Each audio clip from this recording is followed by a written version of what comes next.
मस्त आपण शेवयाचा भात बनवला होता आणि त्याच्यानंतर याच्यामध्ये दूध, तूप आणि साखर ॲड करून हा भात तुम्ही पाहू शकता. तुम्हाला नक्की आवडेल. तुम्ही सुद्धा ही रेसिपी पाहून जरूर ट्राय करा. नमस्कार. तर आज आपण मस्त अशी गोड रेसिपी पाहणार आहोत. तर ती आहे शेवयाचा भात. तर हा भात बनवण्यासाठी आपण इथे घेतलेल्या आहेत शेवया. तर ह्या शेवया मी बनवून घेतलेल्या आहेत. तर तुम्ही तुमच्याकडे जर शेवयाची मशीन असेल तर घरी पण बनवू शकता किंवा बाहेरूनही बनवून आणू शकता. तर आता सर्वप्रथम आपण इथे घेतलेला आहे कढई गरम करण्यासाठी ठेवली होती. तर त्याच्यामध्ये तेल टाकलेलं आहे.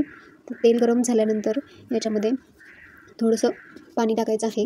तर तेल याच्यासाठी टाकायचं आहे की आपल्या शेवया ह्या मोकळ्या आणि सुटसुटीत होतात. तर आपण पाणी टाकून घेतलं आहे. तर या पाण्याला छान अशी उकळी येऊ द्यायची. उकळी आल्यामुळेही शेवया एकमेकांना चिकटत नाहीत आणि मोकळ्या अशा सुटसुटीत आपला भात बनतो.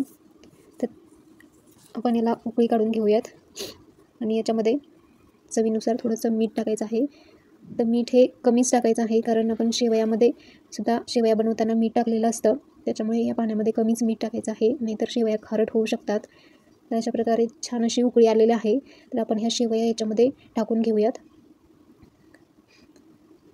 तर अशा प्रकारे शेवया टाकल्यानंतर याला मिक्स करून घ्यायचं आणि 1-2 मिनिट याला पाण्यामध्ये शिजवायचं आहे. त्याच्यामुळे आपला शेवयाचा भात हा छान शिजला जातो.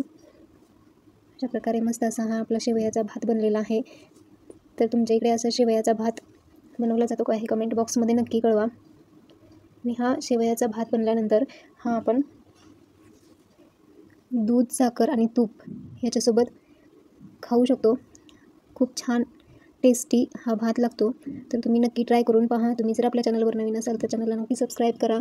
बेल आयकॉन प्रेस करा जेणेकरून नवीन काढलेले व्हिडिओ तुमच्यापर्यंत पोहोचले जातील. अशाच नवनवीन रेसिपीज पाहण्यासाठी आपल्या चॅनलला सबस्क्राईब करा. आणि चला तर हा भात आपण आता सर्व करूया. तर आपण याच्यामध्ये ॲड केलेले आहे साखर. त्याच्यानंतर घेऊयात दूध. तुमच्याकडे तूप असेल तर तुम्ही तूपसुद्धा टाकू शकता आणि याला व्यवस्थित मिक्स करून तुम्ही हे खाऊ शकता. एकदम छान टेस्टी गोड अशा शेवया एकदम मस्त लागतात.